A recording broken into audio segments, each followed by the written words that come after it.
حکومت کی ہو پرائیویٹ ہو، وہ آپ سے یہ کہے کہ ہمارے یہاں آپ کو ملازمت مل جائے گی لیکن آپ کو اپنی 2 انگلیاں کاٹ کے آنا پڑے گا، تو آپ اس سے تیار نہیں ہوں گے کہ نہیں نوکری کاٹ کے ملازمت کروں، میں پھر میری کیا زندگی رہ جائے گی، میں اندر عیب پیدا ہو جائے گا، میرے اندر 2 انگلی کٹ کے عیب پیدا ہو جائے گا۔ آپ چاہے مجھے 2 لاکھ روپے ملازمت کر مجھے تنخواہ دیتے ہوں لیکن مجھے نہیں چاہیے کیونکہ اس سے میری انگلی کٹ رہی ہے۔ آپ بتائیے تو صحیح، آپ کی داڑھی کٹے تو آپ ملازمت کرنے کو تیار ہیں، آپ کی انگلی کٹے تو آپ ملازمت کرنے کو تیار نہیں۔ معلوم ہوتا ہے کہ آپ کو اپنے بدن سے زیادہ محبت ہے نبی کی سنت کے مقابلے۔ آپ اس کے مجرم ہیں، آپ اس کے مجرم ہیں۔ آپ کو ملیں گے ایسے پڑھے لکھے لوگ جو کہیں گے مشکل نہ پیدا کرو آسانی پیدا کرو، بس ہو جائیے کہ آپ نے دین بے دینی کے ساتھ دین کا معاملہ کر لیا۔ آپ دنیا بیچ کر دین دنیا خرید رہے ہیں۔ میں تو کہتا ہوں جو آدمی کسی سنت کو ضائع کر کے ملازمت کر رہا ہے وہ دین کو بیچ کر دنیا کما رہا ہے، پکی بات۔ میں نے آپ کو ایک مثال دی، پہلی مثال فرشتوں کا امتحان۔ اس امتحان میں ابلیس فیل ہو گیا۔ چلیے آگے چلیے، دوسرا امتحان نبی علیہ السلام کا ہے کہ ہم نبیوں کا بھی امتحان لیں گے۔ قرآن کی صاف آیت ہے، وَإِذِ ابْتَلَىٰ إِبْرَاهِيمَ رَبُّهُ بِكَلِمَاتٍ فَأَتَمَّهُنَّ۔ ہم نے ابراہیم علیہ السلام کو کچھ احکام دیے اور ان کو ہم نے مبتلا کیا امتحان میں، وہ امتحان میں اول نمبر آئے۔ کیا امتحان ہوا؟ میں آپ کو بہت اچھی مثالیں پیش کر رہا ہوں۔ امتحان کیا ہوا؟ ابراہیم علیہ السلام نے بڑھاپے میں اللہ سے اولاد مانگی ہے۔ جی ہاں، مجھے اولاد چاہیے۔ یہاں تو اولاد چاہنے کے لیے بیچارہ مسلمان کہ جی میں تو بڑا زمیندار ہوں، بیٹا کوئی ہے نہیں، جی آگے میرے پاس آ کر ہوتے ہیں نظام الدین میں، جی ہاں بڑا زمیندار ہے، بیٹا کوئی نہیں ہے، جی ہاں کیا کروں؟ سوچیے آپ، ایک مسلمان کا زمیندار ہونے کی وجہ سے اولاد چاہنا، اور ادھر نبی علیہ السلام کا دین کی حفاظت کے لیے اللہ سے اولاد چاہنا، فرق دیکھیے آپ۔ جی ہاں مجھے اولاد چاہیے، کیوں چاہیے اولاد؟ سوچیے آپ، زکریا علیہ السلام کی عمر 120 سال، بیوی کی عمر 90 سال، اللہ سے اولاد مانگی کہ مجھے دین کی حفاظت کے لیے اولاد چاہیے، اللہ نے دی۔ 120 سال کی عمر زکریا علیہ السلام کی، 90 سال کی عمر بیوی کی، اللہ نے اولاد دی۔ ابراہیم علیہ السلام نے بھی اولاد مانگی، اللہ سے بڑھاپے میں مانگی۔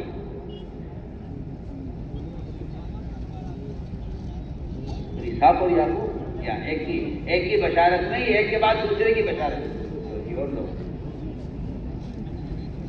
ایک کے بعد دوسرے کی بشارت نہیں۔ آپ بڑی تمناؤں سے اولاد ملی،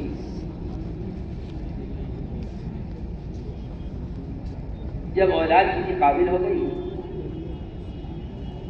کہ بھئی باپ کے تو ساتھ دے اور باپ کی مدد کرے، یا ہمارا تو مزاج ہے نا، بچہ ذرا سیانا ذرا بڑا ہو جاوے تو سب سے پہلے ہاتھ پکڑے جاوے دکان پر کہ آج میری مدد کر۔ جی ہاں، کوئی آپ کو ملے گا مشورہ دینے والا تو کہے گا جی اسکول میں بٹھاؤ، اسے کچھ بناؤ، اسے کچھ بناؤ۔ جی ہاں،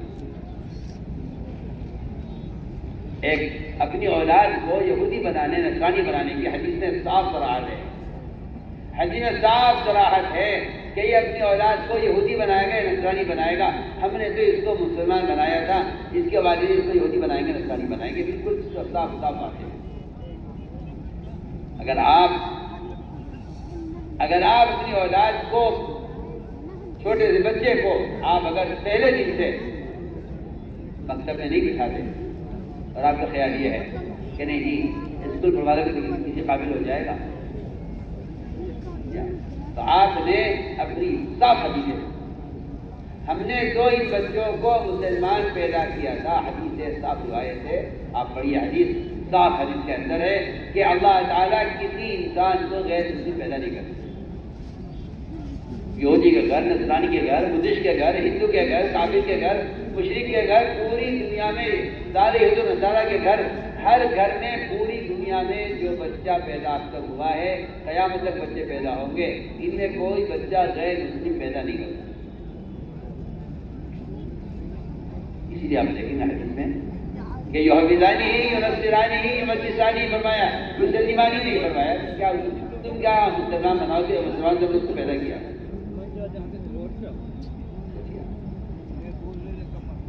آپ کا بچہ کسی قابل ہو جائے تو سب سے پہلے چاہے گا کہ میری دکان سے بیٹھ جائے۔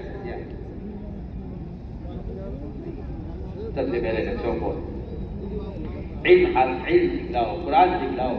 ہم نہیں کہتے ٹھیک ہے تم دین سیکھو، دین سیکھنے کے بعد پھر دنیا میں داخل ہو، دین سیکھنے کے بعد وکالت سیکھو، وکالت سیکھو، تجارت سیکھو، ڈاکٹری سیکھو، انجینئرنگ سیکھو۔ کیا بات ہے؟ مولانا فرماتے تھے جو آدمی دین کو اختیار کیے بغیر اور دین کا علم حاصل کیے بغیر اسباب میں داخل ہوگا وہ اللہ کی نظر میں ڈکیت ہے۔ ڈکیت کا لفظ کے بیان کیا ہے؟ ڈکیت، میں ڈاکو ہے، ڈاکو۔ اللہ تعالیٰ کا جو نظام اسباب ہے دنیا میں، اس میں علم حاصل کیے بغیر داخل ہونے والا ڈاکو ہے۔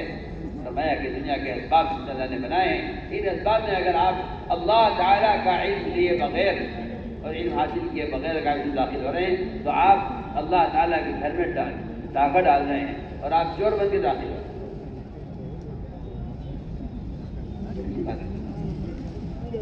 ان اسباب کو مسلمان اختیار کرے یا غیر مسلم اختیار کرے، سبب دونوں کے درمیان علم اور جہل کا فرق ہے۔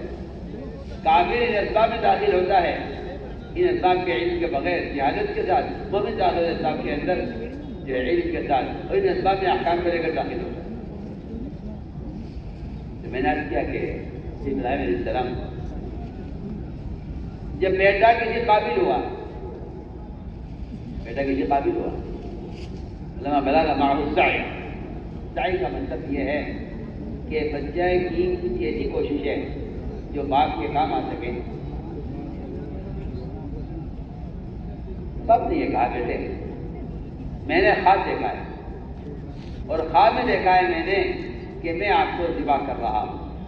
یہ اللہ تعالیٰ کا حکم ہے، نبی کا خواب وحی ہوتا ہے اور نبی کا خواب حکم ہوتا ہے۔ اللہ نے آپ کو ذبح کرنے کو حکم دیا۔ اللہ بیٹے سے یہ نہیں کہا کہ تو خواب ہے، دوبارہ آنے دو۔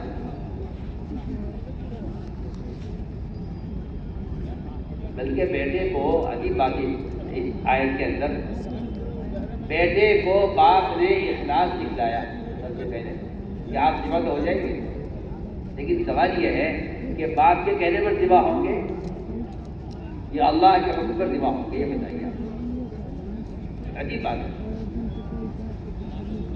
باپ کہہ رہا ہے فانظر ماذا ترى، بیٹے اپنے معاملے میں خود غور کرو، بیٹے اپنے معاملے میں خود غور کرو، فانظر ماذا ترى، تمہارا ذبح ہونے میں کیا خیال ہے؟ باپ کے حکم سے ذبح ہو رہے ہو یا اللہ کے حکم سے ذبح ہو رہے ہو؟ بیٹے نے بھی کیا جواب دیا؟ اللہ اکبر۔ بیٹے نے کہا افعل ما تؤمر، نبی جی ابا جان آپ کا یہ مجھ سے سوال کرنا کیا غور کریں ذبح ہونے پر؟ میں کیوں غور کروں اس میں؟ افعل ما تؤمر، اللہ نے آپ کو جس کا حکم دیا تو حکم پورا کیجیے، آپ تو حکم پورا کیجیے۔ افعل ما تؤمر، اللہ نے آپ کو جس کا حکم دیا ہے آپ حکم پورا کیجیے۔ اللہ ابراہیم علیہ السلام نے حکم پر چھری چلائی، یہ کہ اللہ تعالیٰ کا نظام ہے کہ جو ہمارے احکام پورے کریں گے ہم ان کو ضائع نہیں کریں گے۔ لوگ یہ سمجھتے ہیں کہ دین پر چلنے سے دنیا ضائع ہو جائے گی، سوچیے آپ، ادھر ہی ایک امتحان ہو رہا تھا، ابراہیم علیہ السلام نے حکم پر چھری چلائی، ابراہیم علیہ السلام نے حکم پر چھری چلائی ہے، اللہ نے فدیے میں جملہ دے دیا۔ میں آپ کو ایک مثال دے رہا ہوں اس پر۔ یہاں تو باپ نے بیٹے کو ذبح کیا، اللہ نے امتحان دے دیا، اور یہاں کیا ہوا؟ حضور اکرم صلی اللہ علیہ وسلم نے بھی دیکھا کہ میرے صحابہ جو ادھر ایمان لے آئے اور میرے ہو گئے ہیں۔ اب میں آپ سب سے کہتا ہوں ماشاءاللہ آپ تھوڑا مجھے رکھا ہوا ہے، ساری امت محمدیہ ہے صلی اللہ علیہ وسلم۔ اگر آج محمد صلی اللہ علیہ وسلم زندہ ہو کر آ جائیں اور آج میرا اور آپ کا یہ وہ امتحان لیں جو امتحان آپ صلی اللہ علیہ وسلم نے مدینے میں ایک صحابی کا لیا ہے، آپ سوچیے میں کیا بول رہا ہوں۔